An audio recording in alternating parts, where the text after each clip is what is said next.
Okay. So this lecture is going to be based mostly in chapter 11 of the textbook.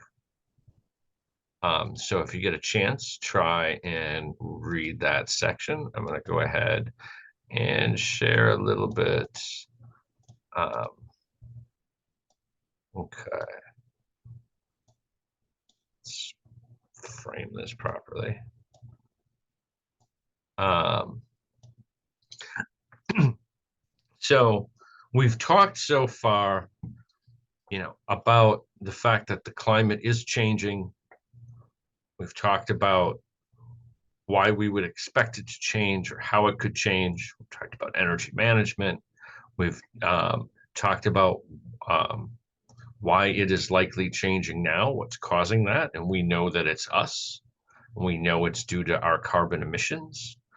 We've talked about all the effects that are happening now, and we've even looked at projections for what the effects, what the temperature changes might be in the future. So what I want to kind of cover today is what are we going to do about it? Or what can we do about it? I don't want everybody to be really downtrodden over how horrible it looks, because it does look very, very, very challenging. But there is a lot we can do, especially to avoid the worst effects. Now, we know that the climate for the next 20, 30 years is probably already baked into the pudding. There's not much we can do to change how much warming we're going to get by, say, 2040 to around 2040. The choices we make now will affect after 2040. And so this is a big problem in trying to make decisions about what to do about climate change, because the things you do now, you don't see their effects until much, much later. And sometimes it's hard to get folks to invest in stuff that may not occur in their lifetimes. Now, with the climate change we're going to see by 2050, that's going to be in most people's lifetime, but it's still a long ways away.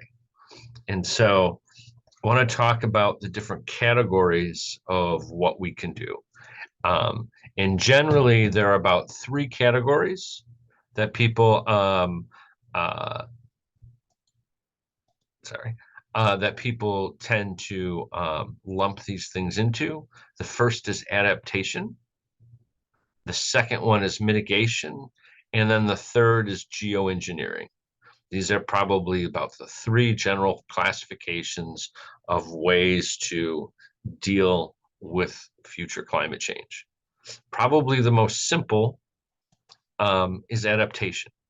And that's basically making changes that allow us to deal with the effects of climate change.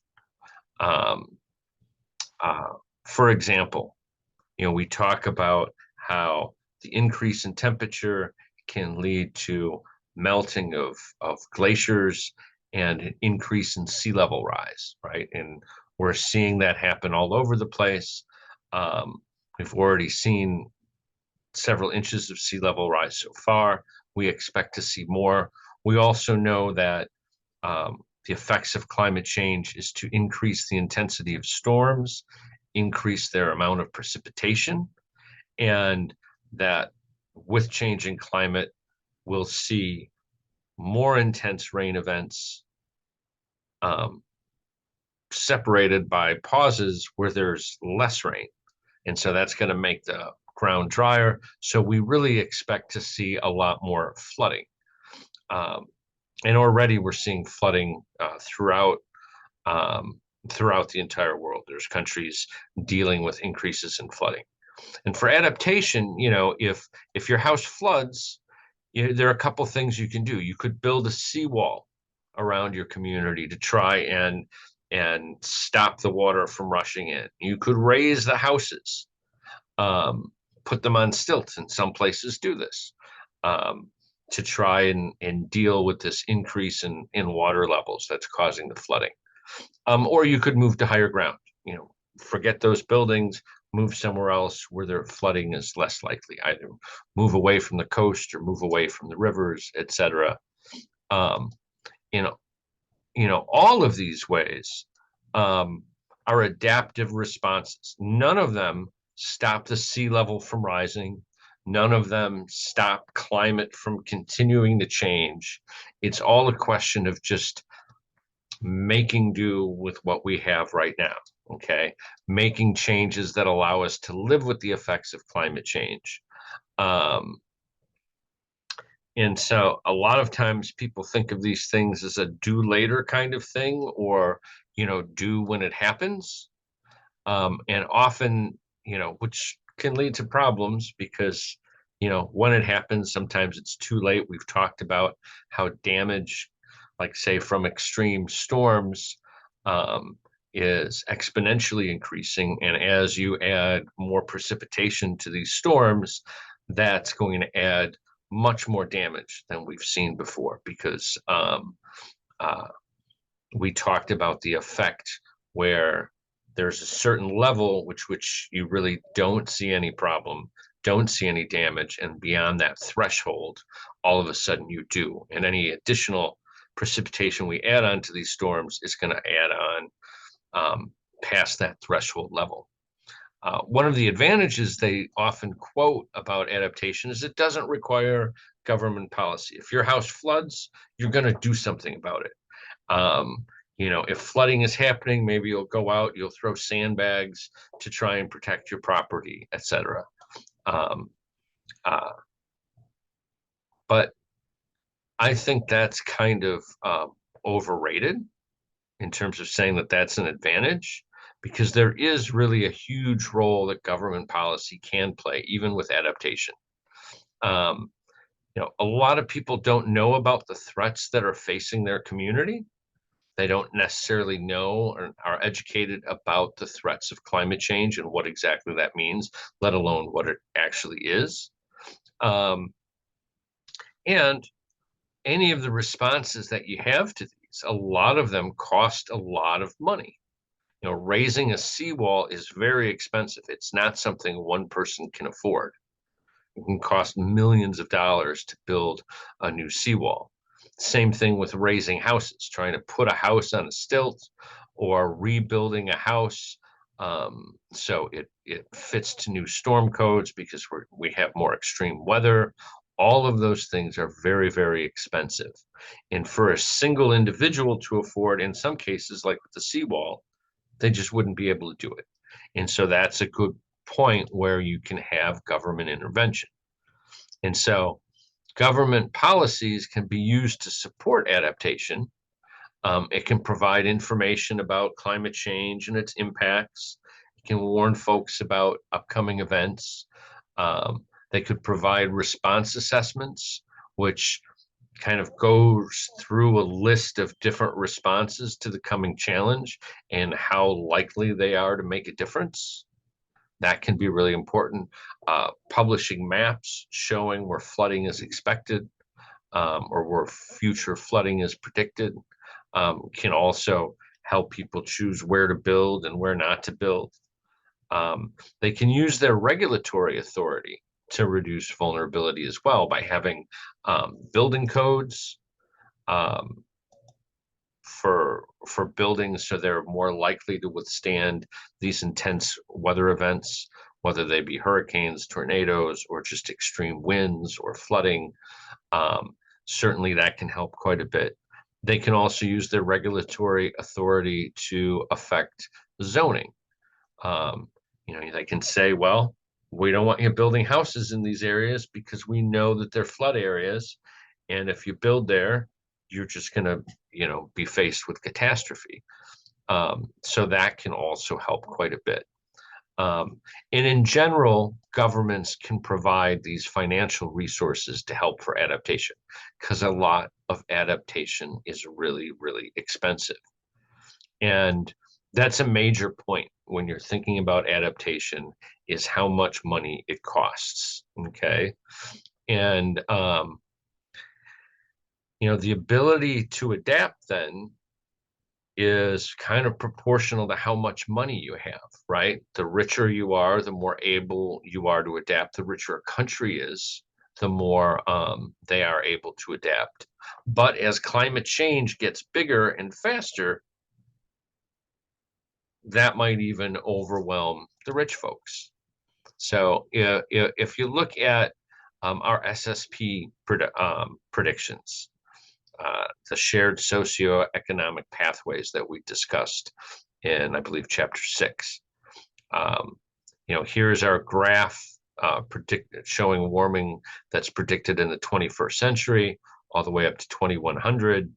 And if you look at just the bottom half of the range, okay, rich, technologically advanced societies that have strong institutions that are responding to the idea of climate change, and they have the social economic capital to adapt, will probably be okay for this bottom half. So if we talk about SSP1 or the beginning half of SSP2, right? But once you go beyond that, things might not be the same. For changes in the bottom half, for just looking at the bottom half range, if you've got poorer countries, they're not going to do so well, right? Because again, it takes, if we look at how much adaptation costs, it's not going to do so well. Let's go back to our IPAT relationship. Okay. Emissions in part are proportional to how rich people are in general, right? What the technologies are that they consume. If they turn on lights in their house, if they're running air conditioners or heaters, if they have that kind of technology or access to it, if they've got iPhones and computers and things that consume electricity, that's going to require more energy, which is going to generate more emissions. So that means that most of the CO2 that we've already emitted into the atmosphere has really been done by the rich folks, right? The people with more of these technologies to use. And so it's the poor people who've emitted the least who are the ones that are going to get the brunt of these things because they can adapt to it the least because they have the least amount of money. So they didn't generate the problem, and now they're getting hammered the most by the problem that the rich countries created. And this becomes a real, moral quandary that we have to think about as we move forward with coming up with solutions to climate change, that perhaps the cost of adaptation shouldn't just be borne individually by different nations, because the rich nations cause the problem. They may have the ability to adapt. The poor nations, which didn't, are going to get screwed. And that isn't necessarily very, very okay. But even when you start looking beyond that bottom half of the SSP productions, if you look at the higher end of the spectrum, now we're talking about a world where there's a significant climate change, and the adaptations are not going to be cheap, even for the rich countries. And so that becomes a real issue, is just adaptation alone is going to be unsustainable. Probably after 2050, we're going to be at a point where our ability to adapt becomes really, really limited to some of these, major changes in temperature, even the rich countries. So adaptation isn't going to be the only means by which we can deal with the effects of climate change. And since we're in this biotechnology program, I was going to ask, what do you think is, first off, since we're talking about adaptations, what kinds of things can you think of that are climate-related responses that are adaptations that I haven't mentioned? Like, what are some other things folks are doing? I think one of the simplest things is maybe maybe moving from areas to where the climate is already nearing that point of unlivability. Uh, Mm-hmm. Mm-hmm. which I'm And you thinking do of. see a lot of mass migrations. There is a lot of climate migrations right now. I saw a really good article, which I can pin in here on climate migration. I know a lot of migration now is due to just sheer economics. So I'm not exactly sure how much is due to climate change itself. At least within America, I really have to look outside of America. But I think I'll find more of migration due to climate change as opposed to economics if I were to look outside of America. Uh-huh. Hold But on I'm just just a second. Yeah. Why is it wanting me to sign in? Okay, here we go. And I'll go ahead and paste this into the chat.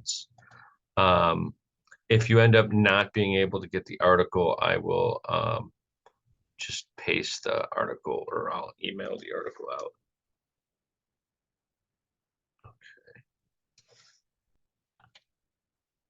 Yeah, but that's a good one. So when you think of biotechnology, would you consider biotechnology a form of adaptation, or where do you think that fits in? mm, more closely to mitigation because with the knowledge of biotechnology, it could lead to mitigation efforts. I don't think adaptate. I feel like that adaptation is more innate. Like you won't need education to be able to adapt per se. You would need Okay. some type of education, but innate adaptation to climate change. Like no one has to teach you that it's a lot hotter than it is. That's a Right. lot hotter in the area as opposed to 30 years ago. Now, one of the things, so here's our summary on adaptation.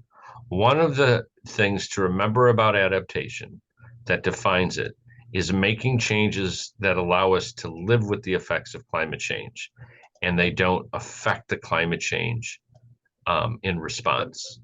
So, thinking to biotechnology, how would you uh, relate, say, changing plants to make so they're more adaptive to heat stress and droughts? That be Well, an adaptation? Let me give you the nah, definition of nah. mitigation. So mitigation, these are policies that reduce emission of greenhouse gases. So these are trying to um, directly affect the level of climate change that we're going to experience in the future. Okay. So it allows us to avoid some of the warming and the associated impacts. So it has a direct effect. Ideally, you want to design these to bring the emissions of greenhouse gases to zero, but every little thing that helps bring down your emissions is going to be considered a mitigation effect. So given that, let's go back to our example of plant engineering and plant biotechnology, trying to make plants more resistant to heat stress. Is that a mitigation strategy or is that an adaptive strategy? That's mitigation. How is it affecting greenhouse gases? So if Mm. you're Well, engineering a well, plant to be more stable to greenhouse gases or to be more stable to droughts and heat, are you affecting the emission of the greenhouse gases? well. I guess from a literal sense, it would it wouldn't be it would be an adaptation from a literal sense because that's not directly affecting greenhouse gases. Well, yeah, from a literal sense, it's adaptation, but Right. just asking, well, you would think that's a mitigation strategy. But since it's not directly correlated to greenhouse gas mitigation, well, decretion, and it will be adaptation. Yeah, it'll be adaptation. Hey, Shepard, I see that you've just joined us. Sorry about that. I just realized that most of Africa does not do changes in daylight savings time. I looked it up and it looks like Egypt is one of the only places that does. Didn't know that. Oh, Is this time slot going to be okay for you? yeah, I think it's okay, Prof. I just informed others in our WhatsApp group. Maybe they can be able to join. Okay. Sorry about that. Um, I kind of figured that was the case when we signed on, and it was just Caldrian and I.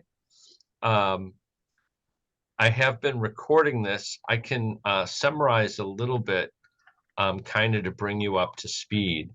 So, what we're talking about now is primarily coming from chapter 11 from the textbook. So, that's a good chapter to read to follow along.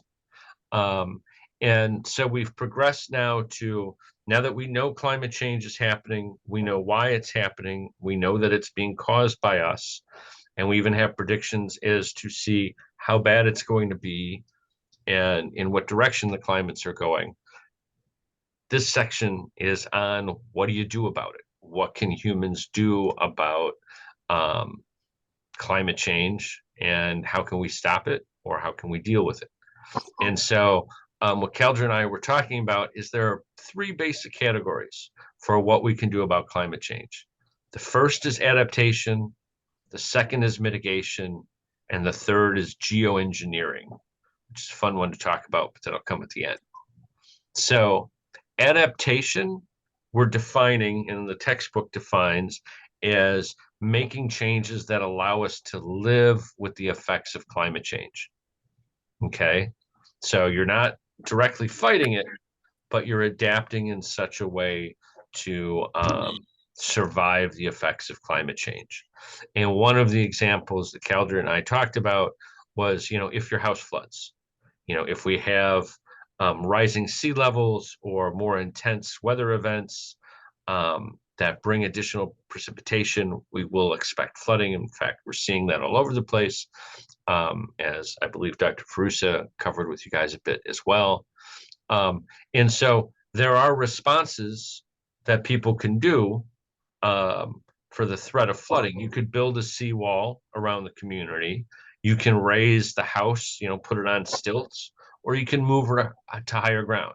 These are all adaptation scenarios because none of these responses actually stop the sea level from rising.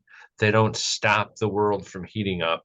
They don't prevent additional storms from coming in the future to do these kinds of things. And so that's one of the keys for identifying whether something is an adaptive strategy or a mitigation strategy. So again, adaptation is making changes that allow us to live with the effects of climate change. And adaptive responses don't affect climate change itself. Um, the other category was mitigation. And so mitigation, these are categories of policies or actions that actually reduce the emission of greenhouse gases, um, uh, or they allow us to avoid the warming and the associated impacts. Okay. Um, Ideally, mitigation policies would be designed to bring emissions to zero. Um, but any little bit helps. Anything that would lower the amount of CO2 that we're putting in the atmosphere would be considered a mitigation policy. Um, one of the things that we did talk about when we talked about um, adaptation policies is uh, one, often people put off adaptation until the problem actually occurs, until their house floods. Then it becomes a problem. Then they respond to it, which can cost a lot of money and create a lot of economic upheaval. Um, and while it doesn't require government policy, one of the things we discussed is uh, um, how government policy can actually support adaptation to a large extent. In the fact that the government can provide information about climate change. Because a lot of folks don't necessarily know exactly what to expect from climate change, and they almost always underestimate how fast they're going to start seeing these changes and these impacts.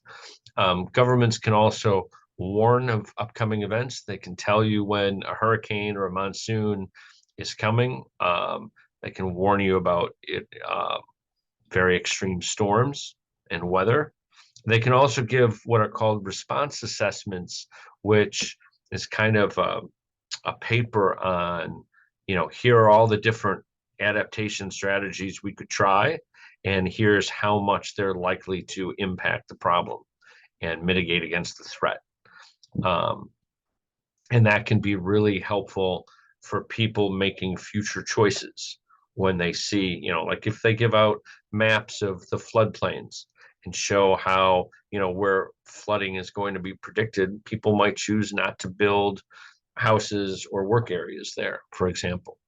Um, Government policies are also really helpful if they use their regulatory authority to help reduce vulnerability. So included in this could be changing building codes so buildings can weather extreme weather more safely and withstand some of the catastrophic weather events that we see. They can do so with zoning rules, restrict building in areas that are going to flood, for example. Um, and probably most important, they can provide financial resources to help against adaptation. Because a lot of these things are very, very expensive to do. Okay. Building a seawall is expensive, raising a house is expensive. Rebuilding houses to new storm codes is also very expensive. Usually individuals, there's no way an individual could afford to build a seawall. That's something that has to be done on a community-wide level by a government. Um, uh, and it's this concept of economic cost that is really important when thinking about climate change and our response to it. Because the ability to adapt is really based on how much money you've got, how much disposable income you have. Do you have the money to raise your house? Do you have the money to buy sandbags to protect your land or your property? And as the effects of climate change get bigger and they happen faster, that adaptation cost is going to rise, right? And so it tells us that our ability to adapt is somewhat limited. The rich nations will probably adapt, be able to adapt because they have the money, but that's only true at probably the lower half. So here's, I was showing this to Keldrian.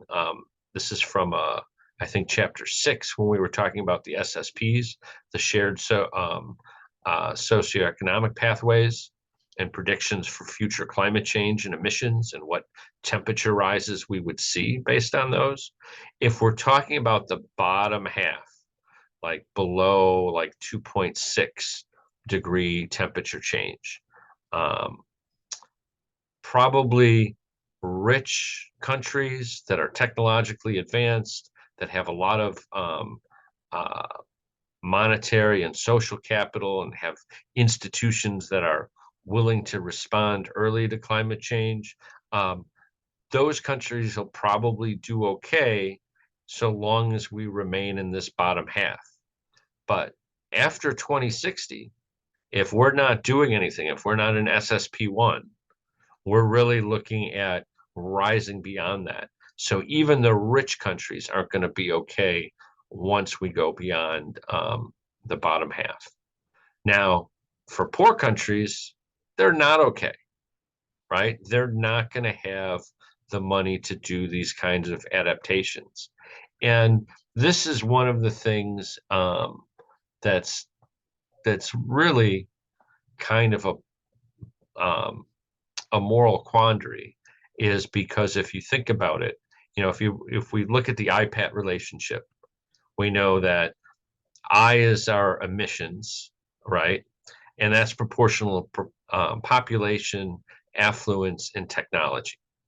And so that means emissions have been and are proportional to how rich people are. And so the current emissions and the past emissions that are driving the current warming, those have mostly been done by rich people in rich countries. Okay. So all the CO2 that's been emitted thus far is mostly by the rich countries. Now, the poor who have emitted the least, they're the ones who, because they have low affluence, are going to be not able to adapt to these problems very well because they don't have the money to do it. And so the folks who created the problem will have enough money to deal with some of the early adaptations, whereas the people who didn't create the problem in the first place, they're going to be the ones hardest hit. And so that brings up the idea of social justice and moral obligations that we have when we continue to talk about, well, what can be done about future climate change? Um, uh, so let's see. So we have got the summary here on adaptation.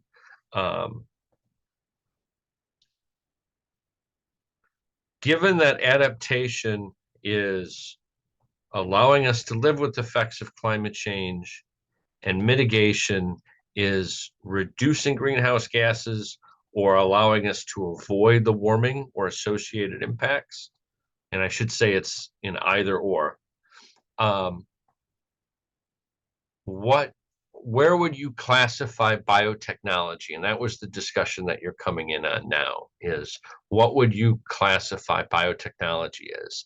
Is that an adaptation strategy or is a mitigation strategy?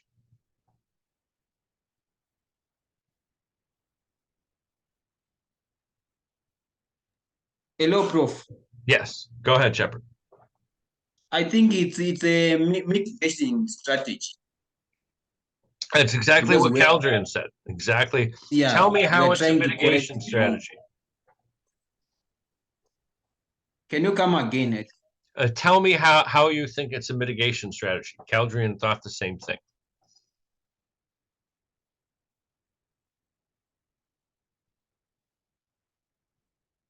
Why do you think biotechnology is mitigation?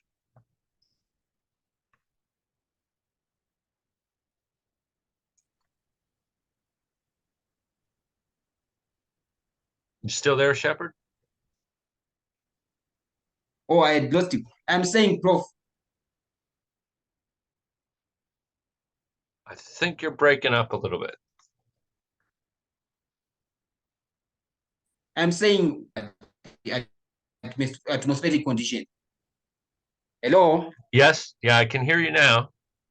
We lost you for a Yes, bit. Prof. Yes, I am saying that it's a mitigation strategy because we are trying to correct the wrong that have been done. For example, planting trees and also to balance the atmospheric conditions. Okay, so planting trees, that would be one where you're pulling more CO2 out of the atmosphere. Now, planting trees hasn't really been thought of much as a mitigation because if you think about the transfer between the atmosphere and the land biomass, that's a pretty fast back and forth. So you'll grow up trees, but then you get forest fires, which will burn down the trees and put that carbon right back into the atmosphere. So often just planting trees alone, as much as we'd like to think about it, isn't necessarily a mitigation What strategy.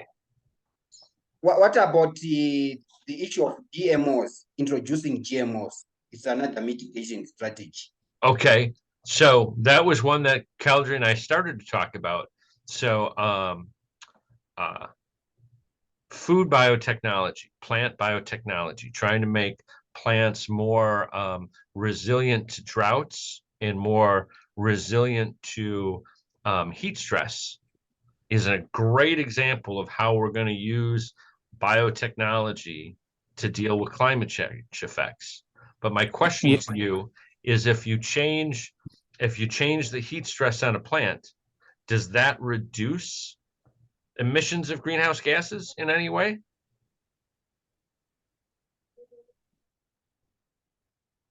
It really doesn't, right? I don't think so. Yeah, can, I can don't think so. so sir, can I Yes, reply, sir? please do. Go ahead, Saki. I think using genetic engineering, we can deal with transgenics and they reduces carbon footprints. And we can use it in agriculture to reduce the carbon that is released during the food production. It's also proven that this can prove that biotechnology is very important to deal with climate change. We can use it in agriculture by genetic engineering. I completely agree with you that not only is it something that can be used, it's something that we probably are obligated to use. We're going to need to use it. But I would argue that given these definitions, which they use in the textbook of adaptation and mitigation, that most of the biotechnology things that we'll be talking about are actually forms of adaptation. It doesn't mean that they're any less important, but they're adaptations because they're not fighting climate change, right? So if you make plants able to weather droughts and heat stress, that doesn't necessarily make them, for foodstuffs, that doesn't necessarily help us with the amount of emissions that we get. If you're changing organisms to strengthen the food webs, so we talked about uh, changes you could make to the coral reefs that would allow them to withstand um, a more acidic waters and also slightly higher heat. Um, that's more of an adaptation. Now it can have downstream effects where they're mitigating. So if you had huge droughts over the world and you killed all the plants, obviously that's going to be bad for climate change because you've reduced the amount of CO2 that's being taken out of the atmosphere. But for a large part, a lot of these biotechnology forms are a form of adaptation, but not all. So, for example, if you look at, we talked about one of the biotechnology examples where they're trying to make trees that grow faster and consume more CO2. That's one that's a direct mitigation strategy because it's trying to pull CO2 out of the atmosphere. So biofuels. So this is the creation of fuels that you could use in your gas tank that come from plants, right? And um, when you burn those fuels, an example of this can be ethanol that's added to gasoline. In the U.S., I think it's required that 10% of our gasoline has to be composed of ethanol.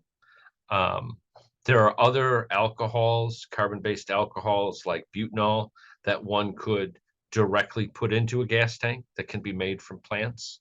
Now, when you burn those fuels, you still put out CO2 in the atmosphere, the same amount of CO2. But to generate the fuels, you had to grow the plants, which took the same amount of CO2 out of the atmosphere.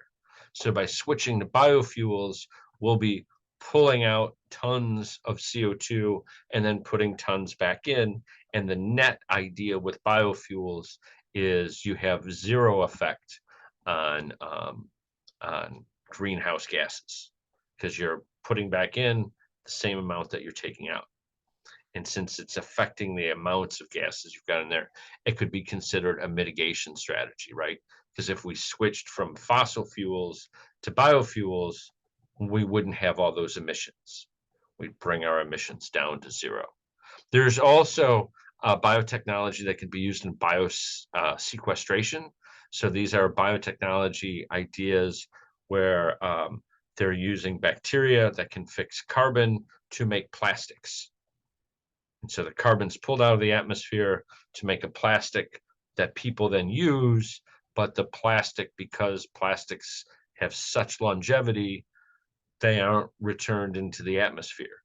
And so you now have a general net decrease in atmospheric CO2 levels if you apply that strategy. And so with biotechnology, my point is that biotechnology methods are actually both. There's nothing wrong with adaptation methods. We all like to think about mitigation because we want to stop climate change from getting worse. But there's plenty that we need to do to adapt with it now. I mean, that's what nature does with evolution, right? Organisms adapt to changing temperatures so they can survive at a higher temperature. And so as we go forward and talk about biotechnology, you know, when you're writing proposals, you know, about these things, you want to be mindful of the folks reading them will understand these technical terms, and mitigation and adaptation mean specific things in this context. So a lot of the biotechnology we're talking about will technically be adaptive rather than mitigation, but not all. Certainly there'll be several projects that are mitigative, or maybe even a little bit of both if you look downstream. Certainly helping plants to be less drought resistance, if we're not just talking about food crops, but if we're talking about just having plant life, so it is pulling on CO2, that very well could be mitigative. Does that make sense? There's a lot more I want to get into mitigation, but we kind of started late on this one, so we'll do the rest of this lecture on Wednesday, because there's a lot more to talk about mitigation. And then there's cool stuff to talk about geoengineering, because there are a couple proposals which actually could have an interesting or significant effect on climate change. But they all have their caveats and they all have their drawbacks. So it'll be interesting to see. Any questions? Okay, we'll pick up on Wednesday, same time, 11 EST, Eastern Standard Time, which is going to be different now in places because of our time change. Let me know, for all of you who are watching this video, because I sent out the link for it, if this new time is going to be problematic for you. Let me know. I'm not sure what I can do about it, because they have us teaching when they have us teaching, but I'll see what we can work out. Okay, everybody, thanks a lot. Bye-bye. Thanks, sir.